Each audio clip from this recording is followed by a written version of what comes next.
What if the most anticipated tech IPO of the year was already cursed by the Bible? Figma, the beloved design tool that escaped the clutches of Adobe, has gone public. The ticker symbol they chose? Fig.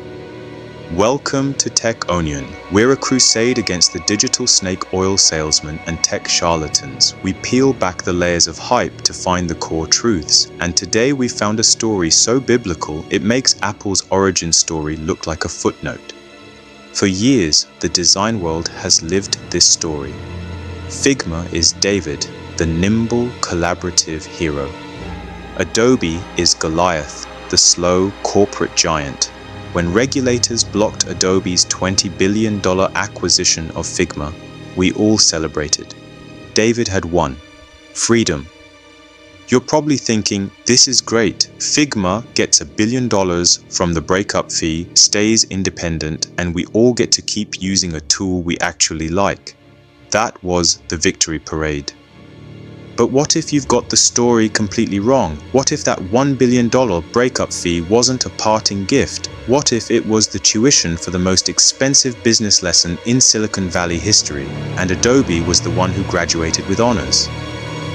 The curse is this: Adobe is no longer a slow, complacent giant. It's a scorned, vengeful, and now highly motivated competitor.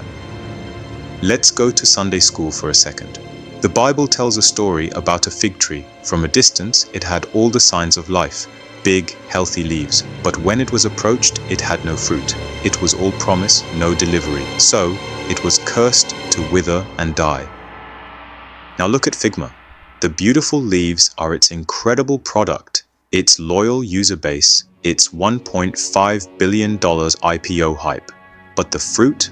The fruit is the ability to survive in a wilderness where its former suitor now wants to hunt it for sport.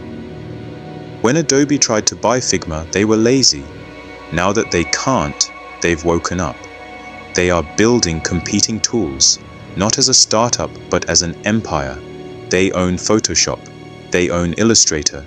They own the entire creative ecosystem. For them, adding a Figma killer feature isn't a moonshot. It's a Tuesday software update for their millions of captive subscribers.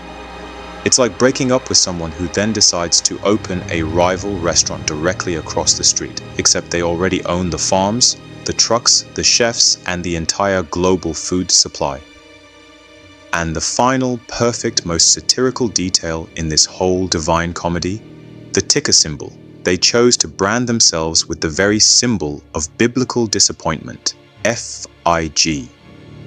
It's like Tesla choosing the ticker symbol FIRE, or Facebook going with privacy. It is a level of symbolic self-sabotage that is so perfect, it feels like a prophecy. So as Figma marches onto Wall Street, the question isn't whether the product is good. We know it is. The question is whether its leafy promises can bear fruit when the most powerful creative software company on earth is praying for it to wither and die.